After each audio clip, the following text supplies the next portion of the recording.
Meu nome é Ernesto Neto, eu faço escultura há vários anos, muitos anos, e eu tenho esses anos todos trabalhado pensando a natureza, tentando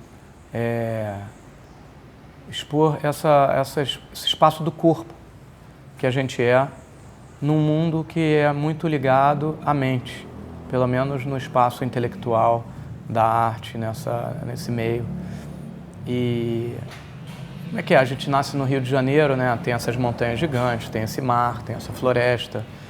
É uma força muito grande que tem por aqui, né? E eu sempre acreditei nisso, assim, profundamente, na natureza como uma mestra mesmo. Porque a natureza somos nós. A gente vive muito no mundo do objeto, enquanto eu estou o tempo todo pensando o corpo, pensando como a gente pensar com o corpo, pensar pelos poros, transpirar, sabe, vida, alegria, pensamento. E então eu estudo também, assim, física, essas coisas aí, cosmologia. Eu queria ser astronauta, astrônomo e tal. Como não deu, eu virei artista. E há quase 3 anos atrás eu estive lá no Acre, com os Runicuim. Uma amiga me levou, disse que eu tinha que ir lá. Ficou 2 anos me falando, você tem que conhecer os pajé. Eu fui lá conhecer os pajé. E conhecia esse canto Runicuim, um canto maravilhoso, curador, serena a gente, sabe? E conhecer essa medicina sagrada, Nishipan, mais conhecido como Ayahuasca. Runi também, chamam de Runi. Mas o apelido é Nishipan, né? Como o tempo fala, Nishipan, Nishi é cipó, Nishipan é cipó forte. Runi é a bebida mesmo, né? Que é a mistura do Nishi com o Kawá, que é a folha. Um trazendo a força, o outro trazendo a visão, masculino e feminino.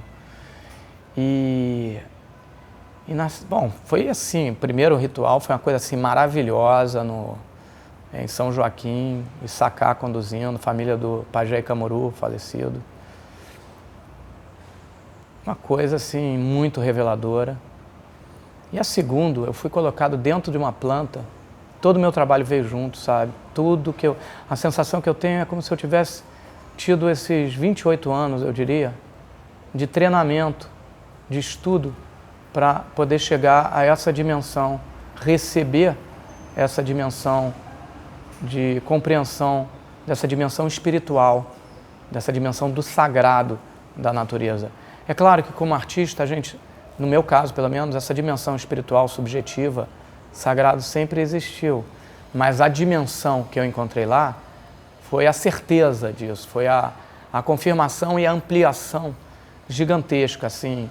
É como se o teu coração estivesse aqui dentro e você tivesse a consciência disso, e de repente você conseguisse ver o seu coração expandido para todos os lados, sabe? Assim, como se dele saíssem ramos, raízes, que se espalhassem por tudo isso aqui. E como se tudo isso aqui fosse um grande encontro de raízes, sabe? Então, ele me fez ter uma compreensão também do mundo que a gente está vivendo muito mais clara, muito mais nítida, sabe? O processo grego, né, de conhecimento é um processo que você se separa da natureza, e a partir daí você começa a analisar ela e começa a teorizar e compreender ela. Né? O Platão era um cara contra o corpo, né? Ele assim, a mente...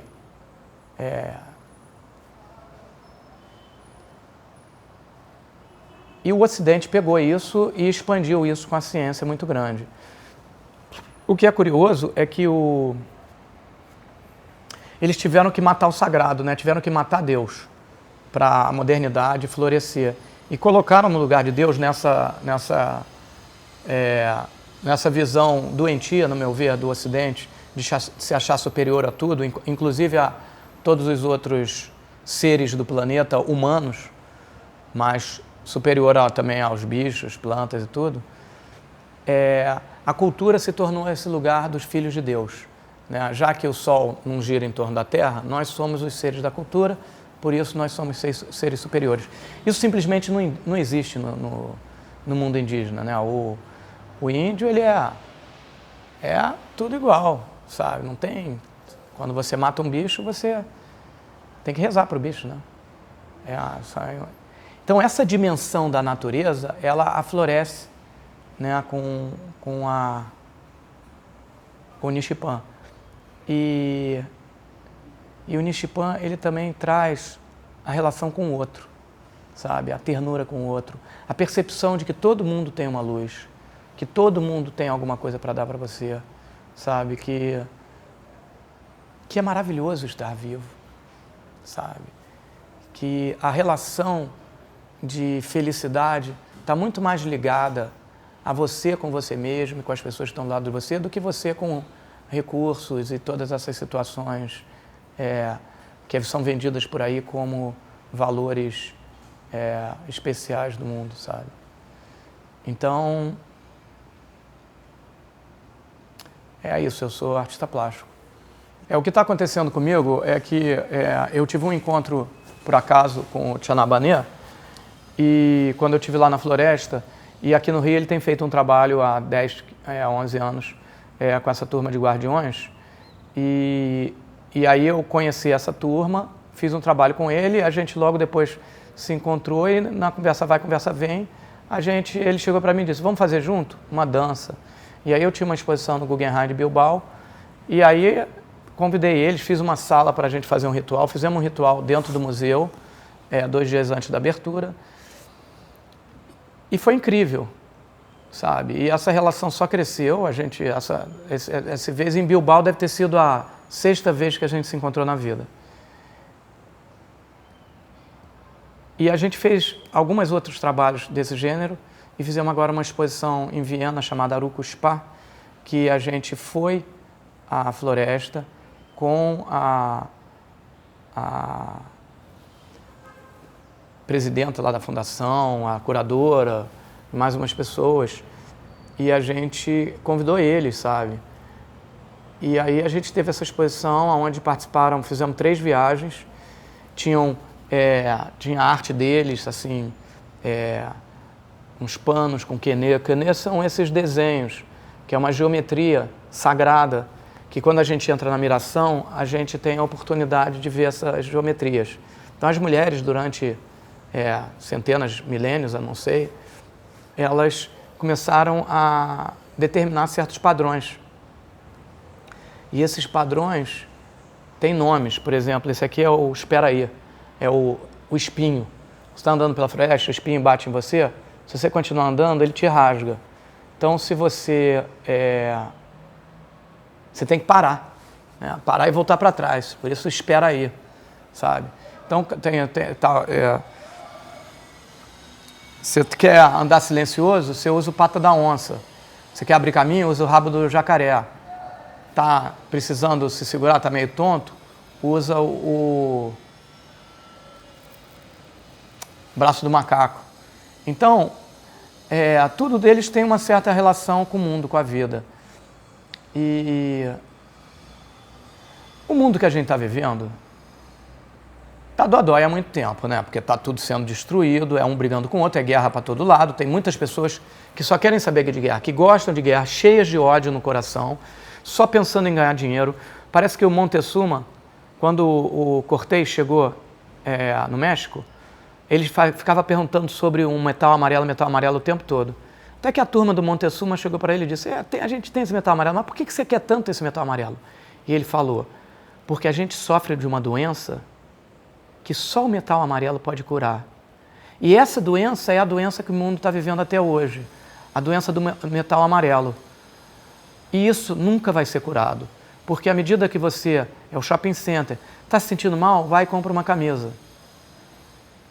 Aí compra outra, aí você não vai curar, vai ter que comprar outra.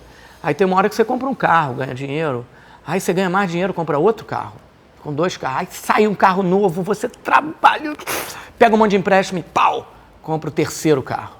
Aí você ganha muito dinheiro, passa por cima de muita gente, sabe? Enche seu coração de coisa dura, sabe? Não tem tempo para seus filhos, não tem tempo para a mulher, não tem tempo para nada.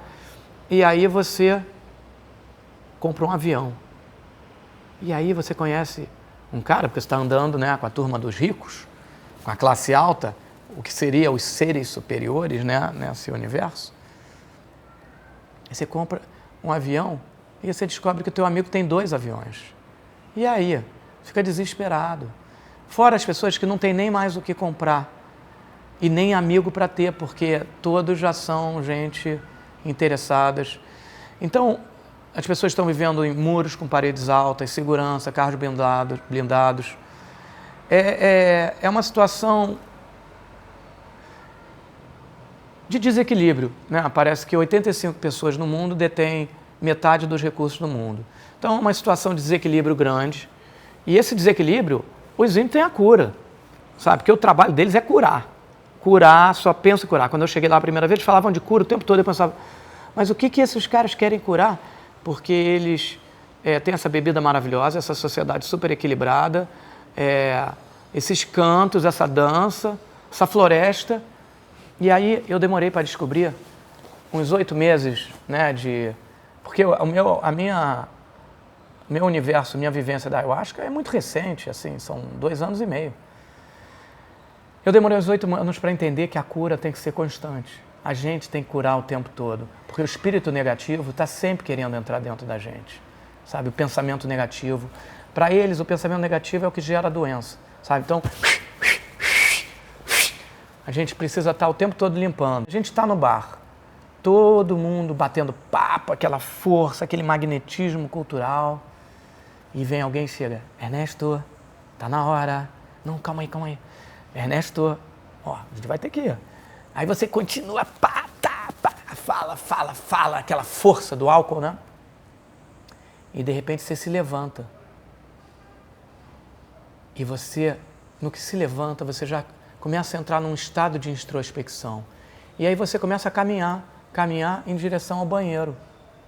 E finalmente você mija. Se sente conectado com todo esse infinito, a sua cabeça, vários pensamentos novos, clareiam as coisas, volta com novas ideias. Por quê? A gente foi de encontro com a natureza. Esse ser que começou a falar, Ernesto, vamos nessa, dizendo essa força da vontade de ir ao banheiro, é a natureza. Isso é a natureza falando, é a árvore falando, é o rio falando, é o grilo falando. Isso é o que nós somos. E isso é mais forte que a cultura. Então, o que é a cultura? Cultura é dizer o que pode e o que não pode, né? O que pode e o que não pode? Quem diz o que pode e o que não pode é a natureza, sabe? Na hora que o peixe está desovando, não pode comer o peixe, né? Essas coisas que são importantes. Agora, pode dançar homem com homem, pode dançar homem com mulher, aí mulher com mulher, como dizia o só não vale dançar homem com homem, nem mulher com mulher. Agora pode, né? O Tim Maia.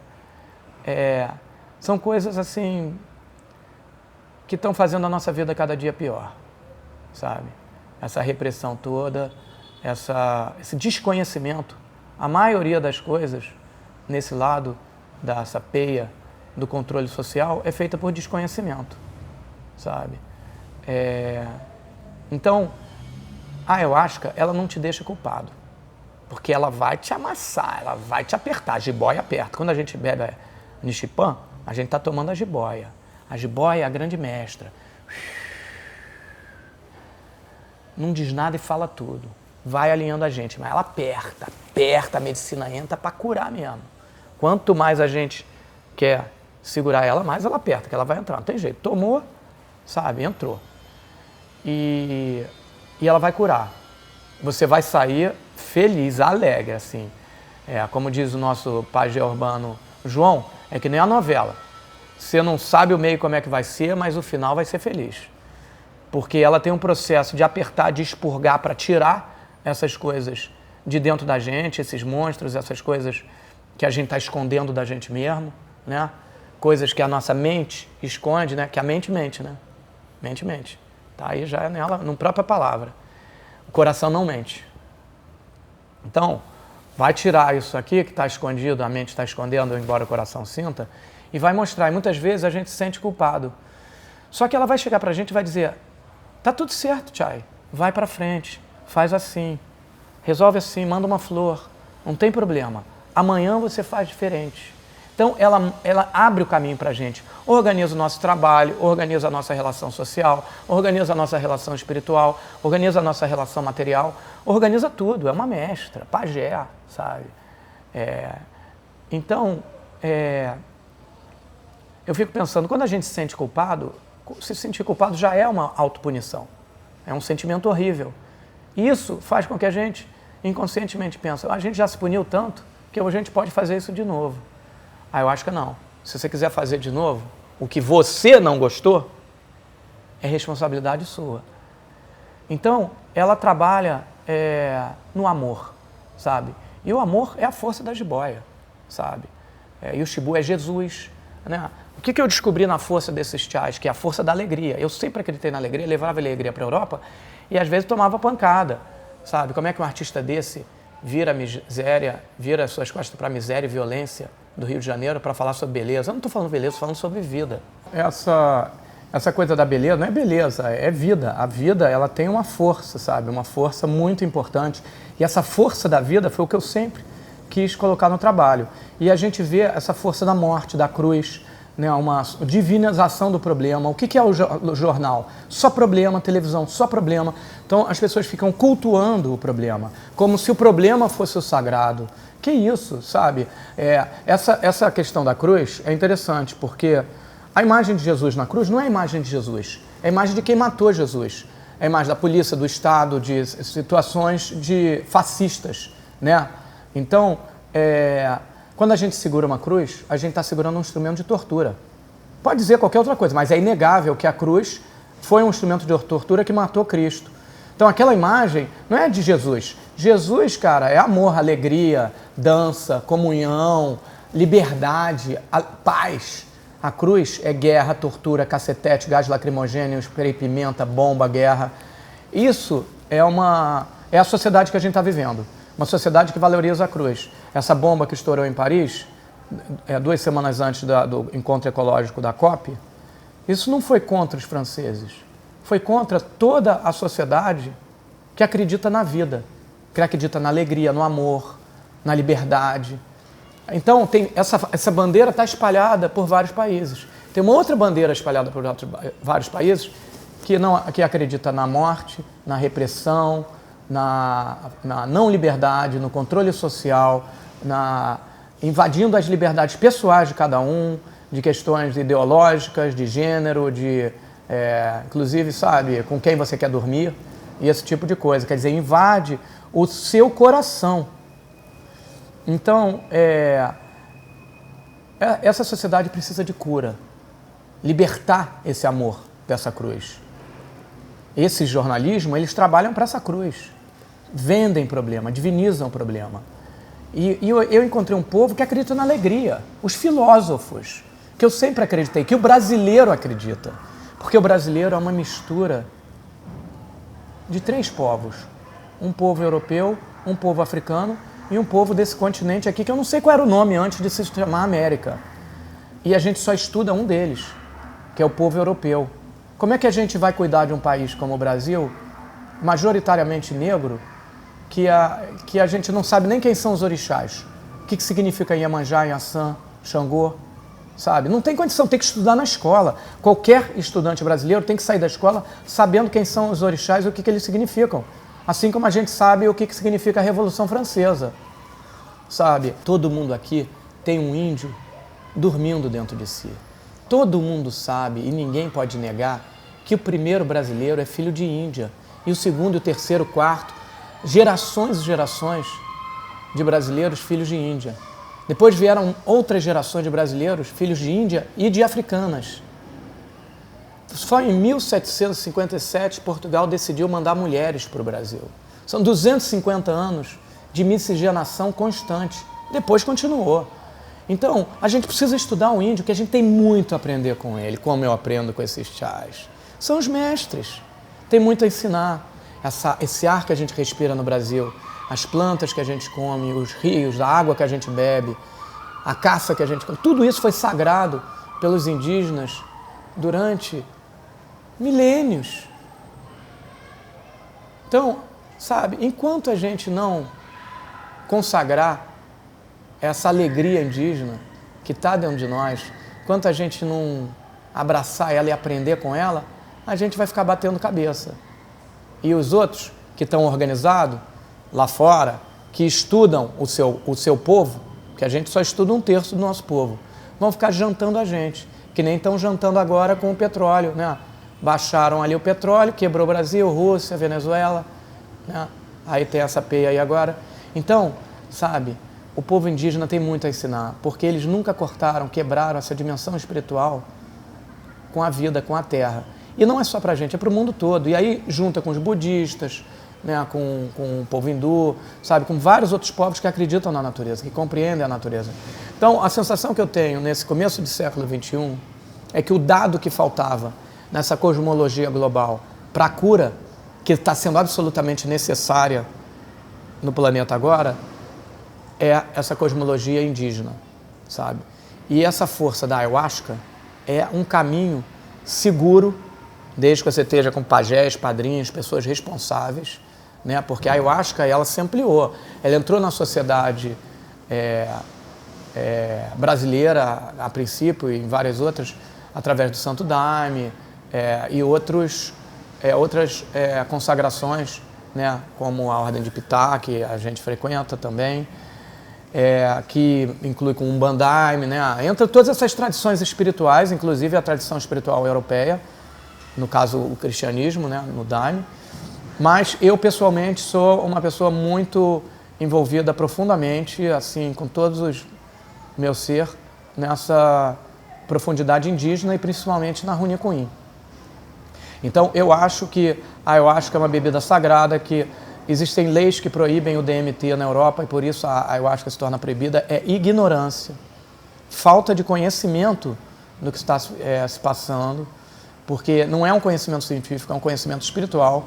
Tem vários europeus que comungam dessa medicina, tem pessoas de alta responsabilidade europeias que poderiam tomar essa medicina para compreender do que está se falando, porque isso pode ajudar muito a Europa. A Europa está precisando e todos os outros países do mundo também. Mas como a Europa, né, na cultura ocidental, é um lugar de domínio cultural, seria muito importante que eles começassem a prestar atenção seriamente sobre o que é a ayahuasca, o bem que ela traz, a saúde que ela traz. Então, essa coisa de acreditar que o material traz a felicidade, poxa, a alegria, é assim, o espiritual é o único lugar da alegria, é a tranquilidade no coração, é a paz, é a relação com a família, com os irmãos, com o filho. A ayahuasca faz a nossa relação familiar ficar muito mais forte, muito mais serena, muita tranquilidade, sabe? Você começa a exalar essa tranquilidade para a sua própria família. Isso é muito bom. Então, ela também vai te ensinar a lutar pelo material. Não é que o índio nunca deixou de caçar, nunca deixou de fazer o roçado, e toma essa medicina há, sei lá, pelo menos 2.000, 3.000 anos. Então, vivia muito bem aqui, não precisava de nada até chegar essa força do Ocidente. Então, eu acho que é um momento da gente refletir, prestar atenção no que está acontecendo e saber que existe essa cura da floresta, essa cura espiritual, sabe? Esse espírito da floresta que está aí, aberto, no momento Xinabanã, no momento profetizado por eles, de que chegaria um momento que eles abririam as medicinas para salvar o mundo. Esse momento chegou, o mundo está em dificuldade, sabe? E não é para salvar, é para compartilhar, para cantar junto, não é que eles sabem tudo. Quem sabe é a medicina, sabe? Eles têm essa experiência, essa tecnologia, essa compreensão de como conduzir esses trabalhos, de como trabalhar, balancear essa harmonia espiritual para que tudo seja feito com segurança e tranquilidade. E é isso aí. House.